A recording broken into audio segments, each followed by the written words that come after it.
4 wins in a row now. It's the first time you guys have done that. What do you think has you've talked a lot about the roster construction, everyone kind of being together for this period of time, but what else kind of stands out to you about what's been working this past little stretch here? Maybe it has something to do with, our new goal. So, new goal is to make the playoffs, and so ever since we said we are in a must-win situation, it's kind of come to fruition. So maybe I should say it from now on. But no, I think it's just really taking on the challenge of the goal. Understanding. I asked them if this is what you guys want. They're like, yeah. So what does that look like? And we talked about, a lot of games in a very short amount of time. And so, commitment to the recovery process, I think really has a big onus. So, just credit to our medical staff. They are working overtime to get them into the positions that they are to play a little bit more fresh. And we did. We looked a little bit more fresh than last time we had this amount of games. And so, they're sacrificing. They're becoming elite pros. Yeah. And 18 wins now, it's the most wins an expansion team has ever had in this league. Yeah. Do you reflect at all about just how remarkable this has been, or how do you kind of hold that thought in your head with the goal at the same time? No, because our goal now is to make the playoffs, and that's kind of what we're focused on. So like I said, we can't control what the teams above us and below us are doing, if they're going to win or not. So next team up, Atlanta, we have to beat Atlanta. It's a must win.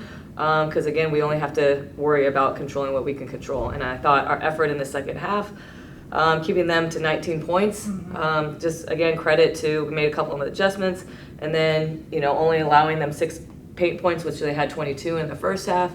Again, just making the key adjustments, but then also the players commanding and demanding each other when they're on the floor. I said, I'll just don't look connected for some reason on the defensive end. And then all of a sudden, they're connected, they're talking, and they're putting each other in the correct positions for us to be successful. So that was really key.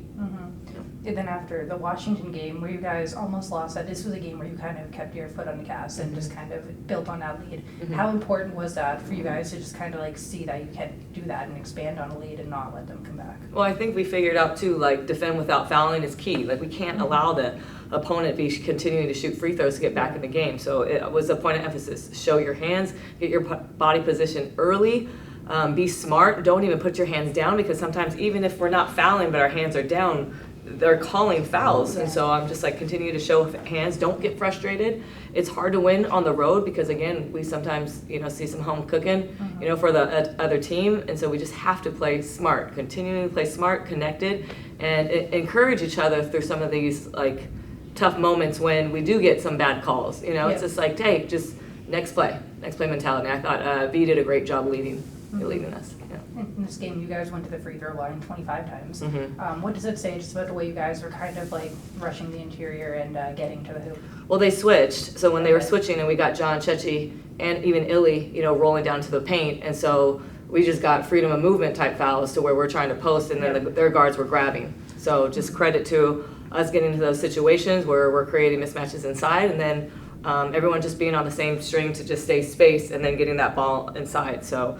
Our players were connected on both ends, which wasn't like that in the first half, but it definitely came to fruition in the second. I know I asked you about the three-point shooting before the game, but this is the second game in a row where you've set season high in three-point shooting.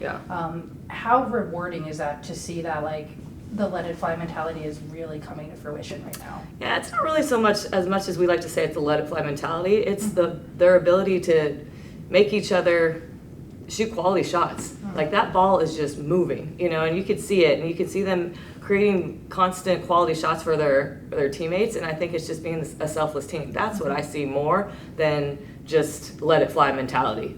We are confident into continuing to hit the hot hand. I think you noticed that Illy was 4 for 4, so we continually found her. Ja started off, couldn't miss. She was unconscious. I was I don't want to take you out, but she was huffing and puffing. So just credit for Ja for hitting big shots at the beginning. It gives us a little cushion too to breathe. And then honestly too, our defense creating more shots helps. So when we ramp up our defense and we're locked, then you're going to get quality shots a lot in transition. So again, credit to us just taking onus of Landon making adjustments and getting into them a little bit and making sure we're coming out with the best defensive effort. Sometimes when a team is making a playoff run, they won't talk about the end goal of like, oh, we want to go to the playoffs, it'll be like more one game at a time. Mm-hmm. What made you kind of think that this group, like that the messaging of we want to make the playoffs was going to resonate to start bringing that up now? I don't know. I don't know if this stuff is gonna work for us. Literally, like I'm a first year head coach. You know, I lean on my mentors. You know, Armand Hill, he highly suggested it. Like, hey, let's bring this up to him. Let's show him. And so that's what we did. We showed him on the screen. This is, you know, what we want to do. This is our goal. Sometimes visual goals help. And so, yeah, I mean, I have great mentors, and you know, maybe it's worked in his past, and so I say, why not? Let's take a shot at it. But again, it's the girls, it's the players. They're owning up to it. They're understanding. I'll sacrifice, coach. Like, I'll sacrifice and get more recovery. Like 6 games in 11 days. Yeah. You know, we're 4-0. So now we got to get the 5th one. So this is really going to test what type of mentality we really have. Do we have that mental toughness? Do we have that mental toughness that we're playing a little bit fatigue? Do we let fatigue, you know, affect us, or do we stay connected and we fight together? So I hope we stay connected and fight together, but honestly, Marissa, I don't know. I'm learning as you're learning. Yeah. We talked about Eliana being 4-on-4. Yep. You found her on like pick and pop situations. Do you focus on that when she's on the floor? It just depends. It's really Veronica and Carla's reads. You know what I mean? She didn't get them all in the pop. We mix it up too on just like paint and spray. So it just kind of, like I said, with the beauty of our team, it's equal opportunity. You know, when you have equal opportunity, we always tend to have like at least 4 or 5 players in double digits, and I think that's what's hard when you try to guard us, is because we can play in space and then we're not afraid to share the ball. But yeah, she did have a couple pick and pops, but again, that's V and Carla's call, and they're the ones making the calls and making the reads. I just kind of sit back and nod my head. Yeah. Great, thank you. Thanks you guys, appreciate it.